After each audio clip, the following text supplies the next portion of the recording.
ところでエリスはどうした？ What the fuck is this piece of shit? Your life is nothing. You serve zero purpose. You should kill yourself now. What? Behind you!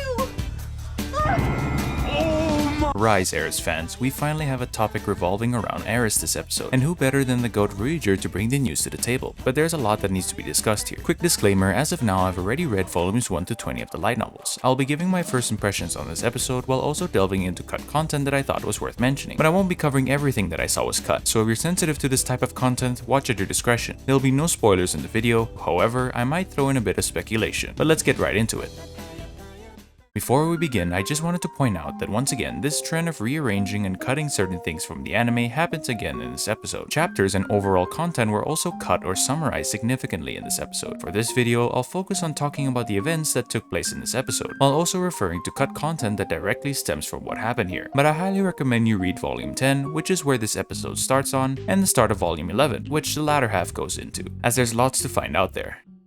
You have no idea how happy I felt seeing Ruijerd again. I mean, the last time we saw him was near the end of season 1, around December 2021, as well as all my memories of the Dead End Party, days of a bygone past. They sit across from each other in the living room, where they exchange brief but warm greetings. Rudius then asked Ruijerd about where he had been, to which Ruijerd started by saying that he spent a couple of years in the southern jungles. In the light novels, Ruijerd had guessed that the superb tribe that was hiding in the central continent would be in the dense forest to the south of the King Dragon Mountains, where he searched exhaustively for 2 years and ultimately found nothing. However, he did find several items belonging to people believed to have died during the displacement incident, which he delivered to the closest town. That was how he headed south along the coast and arrived at Eastport. He had planned to catch up on the information coming out of Milistair, then head north to search the conflict zone, until he met Paul, where he volunteered alongside Ginger to escort them. Moving past that, we learn how they arrived so fast. After all, the letter had only arrived a month prior. Aisha's idea to join merchant caravans as guards helped them travel quickly even at night. Such caravans generally didn't accept outsiders, so Aisha offered Ruijerd and Ginger's services as guards in exchange for letting her and Norn ride along. They moved from town to town, joining different caravans and gathering info on schedules and locations. Sometimes they even backtracked to catch faster caravans. This constant movement allowed them to travel efficiently. But moving past that, we get to what I think is the most important part of the entire episode, a talk extensively focused on Eris. There was a high chance that this was all a misunderstanding from both sides. What Eris meant by not being well balanced could have been the case where she left to get stronger,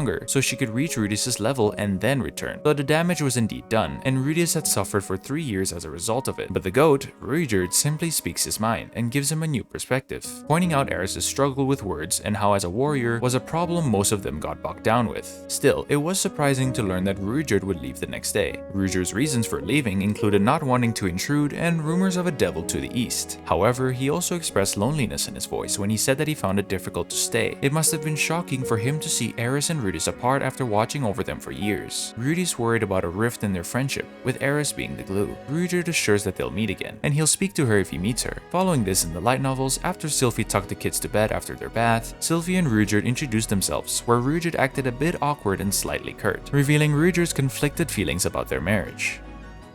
As Rudius was staring down Ruijerd, and Ruijerd was bearing killing intent, but as Badigadi anticlimactically leaves, the anxious demeanor on Ruijerd's face was evident, which was rare to see from him. Rudius attributed this to the fact that they had been around since the Laplas War, where Ruijerd was the captain of Laplas's Imperial Guard, and Badigadi was in a moderate faction on the opposite side. Ruijerd currently hates Laplas with every fiber of his being, but back then, things must have been different, especially considering the madness of the superb tribe that led them to attack anyone on sight. And regardless of how lackadaisical he was when it came to ruling, he was still a king, which must have resulted in something going down between them. But everything cooled down for now, as Ruijerd assures Rudius he won't fight him. It was nice to see the passing moment as they ate breakfast together, with Ruijerd expressing his approval of the meal Sylphie made for them, a very heartwarming sequence. But as he sets out to depart, in the light novels, Rudius thinks about insisting he stays another day, but can't bring himself to do it with the thought of Eris. It wasn't Sylphie's fault, it was just that he felt like he couldn't talk to Ruijerd now until he settled the matter with Eris. But as they exchange their goodbyes, Norn has something she wishes to say, with with that anxious expression on her. She wants to go with Ruijerd. In the light novels, Ruijerd reminded Norn that what she said about what happened with Paul and Rudius was in the past, and he and Paul had reflected on their actions. Ruijerd even told Norn about Rudius' struggles when they traveled, pointing out that even Norn herself accepted that. Despite this, Ruijerd further assures Norn and acknowledges Sylphie and entrusts them to her, which I think was his way of showing everyone and Norn that he was giving her his approval. But as his figure receded into the distance, recalling a familiar scene, we know that this is not goodbye. In the light novels, Rudius lamented that there was a time when he looked at that receding figure, filled with gratitude toward him. He was sure that right now, Aisha and Norn felt the same. Rudius gives his congratulations and thanks to Aisha and Norn for arriving safely. It was really cute to see them and how much they have grown. Their longer hair and Norn's new outfit. This was a typical garb for children in Militian, but bound to stick out in Renoa. Furthermore, in the light novels, Rudius pointed out that Aisha was wearing a maid uniform as usual. He even pointed out that judging from the small patches he saw here and there, it is probably the same one she used back then. Aisha points out how she didn't know that Sylphie and Rudius got married. Norn doesn't seem to remember Sylphie that much. In the light novels, Rudius explained that Aisha had studied basic etiquette with Sylphie back then, while Norn hadn't spent that much time with her. But anyway, a dozen or so king dollars, which was the highest currency available from the Millis continent, and a hoard of various precious metals. Regarding the notes, the second one Rudius pointed out was a message from Lilia, going into detail about the current state of Aisha and Norn's education. While they were in Militian, Aisha and Norn were enrolled in a school there. Aisha was as smart as ever, but that left her with a swollen head, and Rudius was advised to be strict with her. Norn was an ordinary girl, but constantly being compared to her sister at school had left her sullen and withdrawn, and Rudius was advised to treat her gently and with kindness. However, according to the letter, Aisha was a truly talented kid. As of a year ago, Lilia had run out of things to teach her. She had a good grasp of reading, writing, math, history, and geography. She was also skilled at cleaning, laundry, general housework, and cooking. She had even reached the beginner tier in the water god style, and with all 6 of the basic elements of magic too. But essentially, that letter was a guide on how to handle the matters of education for both of them, to which Aisha frantically disagrees. It was really cute to see how she turned that forehead protector he had given her that day into a hair ornament. Though no hair clip, Aisha looks very cute too. Though Rudius doesn't back down, but instead offers a proposal, in that he would make his decision based on her score in the entrance exam for the University of Magic. After all, in the letter, Paul had clearly instructed him to get both of them in school. Though Rudius' #1 op, Norn, doesn't seem too keen on it. Rudius misworded his statement, telling her not to worry since the university accepts anyone willing to pay, which unsurprisingly made Norn mad, which could also be interpreted that Norn was going to fail it. Either way, she decides to take the test and storms off. The road ahead for Rudius with his 2 sisters was a rocky one, as he didn't know either of them very well.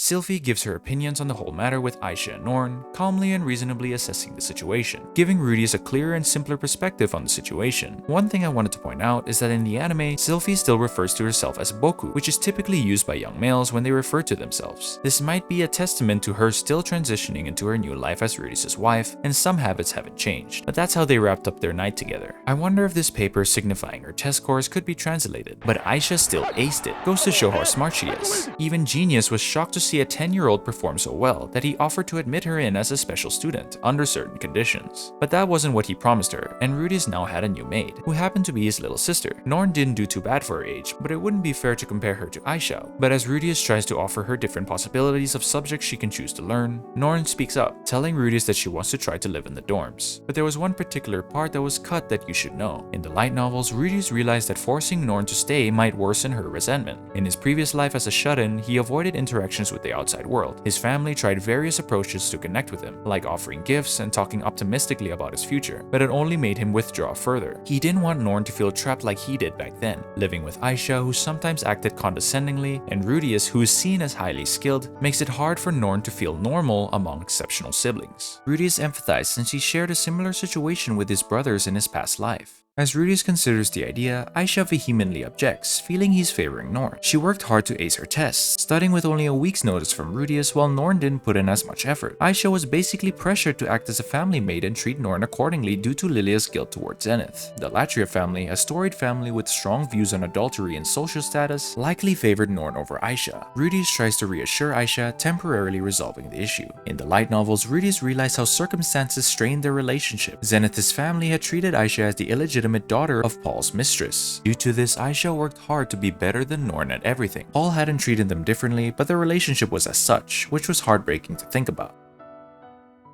We see Aisha transition into her new life as a household maid, and the seasons have changed from winter to spring. Sylvie was still in charge of grocery shopping and cooking, which was something she didn't want to let go of. Ruijerd also decided to teach Aisha magic on the side, partly because he wanted to grow her mana capacity, but mostly because knowing intermediate tier spells would be more useful if you needed to defend yourself. This is the most obnoxious thing I've ever experienced in my life. It was time for Norn to start her first day at the University of Magic, and Ruijerd had a few things he needed to tell her before she set off. Ruijerd emphasizes the importance of needing to be respectful to any demons or other non-human races she runs into, as the university's student body is diverse with lots of mixed-race people. After all, Norn spent the majority of her time in Millis, going to school there and being influenced by Zenith's family, which no doubt shared their strong opinions of demons and non-humans to Norn. Following this, he goes on a spiel of things Norn should do, but the most important one being that she needed to go home once every 10 days at the minimum. At this point, 1 month had passed and Ruijerd was there for his special class's homeroom. Norn and him weren't getting any closer, but his big concern was that Norn hadn't made a single friend yet, and it was starting to bother him. Lenny and Persena popped in, giving Ruijerd an ominous lumpy bag that would supposedly cheer him up. They tell him it took a month to gather, and not to open it until he was alone at home. Things were really starting to look fishy. In the light novels, Ruijerd hoped it wasn't a sack of happy powder. He knew a couple of narcotics that were making the rounds of the northern territories and parts of the demon continent. Millis and Asura had some laws restricting their usage, but most of the nations in this region weren't too strict about it. Interestingly, if one were to get addicted or go into withdrawals, regular magic wouldn't be enough to heal you. He needed same tier detoxification spells to deal with that sort of thing. But as Ruijerd walks through the hallway, wondering what was inside the bag, Luke stops him in his tracks. It looks not matter, the answer becomes very clear in an instant, but Ruijerd immediately started clearing his name in 2x speed, though Ariel quickly took his word for it. The reaction Sylvie gave to those amused eyes was priceless, and apparently Ariel seemed to know that they were thoroughly enjoying themselves at night, which elicited more cute reactions from Sylvie. But Ruijerd assures that he will scold the two troublemakers later. In the light novels, Ruijerd was a little excited about the whole thing, but he didn't wish or want this to happen. But if you think about it, it's not that surprising why Lenny and Persena would do such a thing, as they know Ruijerd worships a different panty like a god. Anyways, as they walk through the hall together, they run into Norn, and it was really cute to see her, almost like a lost puppy, which turned out to be right. Ariel acted her usual persona, the charming and likable one, and Norn was no exception to this charm. Ariel has Luke escort her, but Norn doesn't even spare a word for Ruijerd. His concerns about her turning into a loner might be true, but as Ruijerd scolds the two strays for their misdeeds, a bit more was said in the light novels, in that they confirm what I said earlier about coming up with this idea because they saw the panty Ruijerd worshipped. Nevertheless, Ruijerd felt an inkling of sympathy for them, not only because they were his friends, but because they went through all the trouble just to cheer him up. As we see Norn trailing behind a group of first years, Lenny and Persena spotted her immediately. Norn was glaring at Ruijerd, no doubt because she was seeing him hanging around more girls. But as Ruijerd watches Norn receding into the distance, he tells himself that he would take his time with Norn, as despite being family, that doesn't translate to automatically getting along. But as we get these segments of scenes, we get a brief look in. This episode was a good watch, however I think they cut out too much about Norn's mindset as I covered here, and her strained relationship with Aisha, but I think they did well with what they could in preparation for the next important episode, and as of right now, is already out, so I apologize for being so late, but rest assured that my review will come. Thank you for watching. I enjoyed making this video for obvious reasons since Eris was talked about extensively here, but I digress. But if you want a place to talk about Eris, Mushoku Tensei, or anything in general, come join my Discord. Everyone here is pretty chill. But once again, I'm looking forward to reviewing the next episode of Mushoku Sundays. Look forward to it.